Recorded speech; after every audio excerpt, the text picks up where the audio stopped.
So what do you need to know if you're charged with the crime of domestic violence harassment in Huntsville, Alabama or in North Alabama? Well, domestic violence harassment really encompasses three different kinds of harassment crimes. So let me take that apart and explain that to you. The first of them is what I refer to as physical harassment. And physical harassment means that you are touching, shoving, kicking. Basically, you are having physical contact with another, and that's done with the intent to harass or annoy or alarm that person. It doesn't have to cause them physical injury. So, for those of you who have brothers and sisters and went on, long car trips, and whatever, your brother was sitting in the back seat with you, and, when the parents weren't looking, he's like poking you, and you're going, "Mom, Mom, he's touching me, he's touching." Well, what he was doing was physical harassment.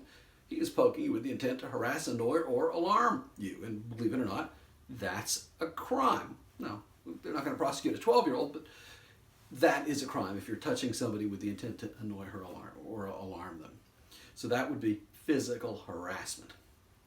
Now, the next type of harassment is verbal harassment.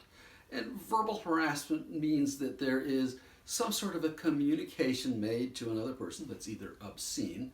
Let me pause there. You almost never see these cases where it's an obscene communication, because if you think about it, well, what's obscene? In other words, would it be in an X-rated movie? There's almost nothing we can say that would be above an R-rated movie. So just saying something we very seldom see, an obscene saying or gesture harassment, a verbal harassment of that nature. The other one is a verbal threat that is made with the intent to carry it out, which again, very hard to prove that the person's intending to carry it out, and the intent to cause fear in the person who's receiving it, difficult. So we don't see a lot of verbal harassment cases, and even fewer of those are successfully prosecuted, but we do see them occasionally. The third type of harassment is what is known as harassing communications.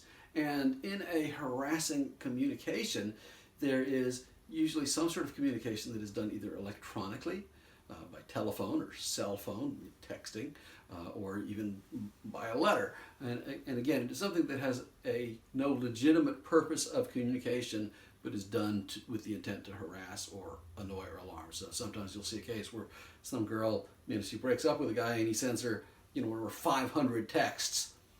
If the court finds that that's only done with the purpose of annoying or harassing the person, that would be a harassing communication. The classic hang-up call, you pick up the phone, click, or you pick up the phone and there's the heavy, breathing. That's a harassing call, and that is a crime. Now, what makes any of these crimes a domestic violence crime is the context in which they occur. These things would be crimes no matter who the victim is, but if the victim is somebody with whom you've had a domestic relationship, and that can be a family member, it can be somebody you've had a past or present dating relationship, or somebody you've had a child with, but anybody who falls in the category of a domestic relationship, when those crimes are committed or alleged to have been committed under those contexts, then it is a domestic violence harassment or harassing communication case, and you're subject to prosecution, and if you're convicted, you can get up to 3 months in jail and up to a $500 fine. Relatively serious. You certainly don't want to be there. It can affect you in other ways as far as your jobs and things like that. If you are charged with this kind of a crime and you want our help, just give us a call. Our phone number's below. I think no matter what you do, you should talk to a competent attorney. I do hope you find these videos to be helpful, and if you like them, give us a thumbs up, and if you want to see more, just hit the subscribe. I'm attorney Andy Siegel. Thank you for watching.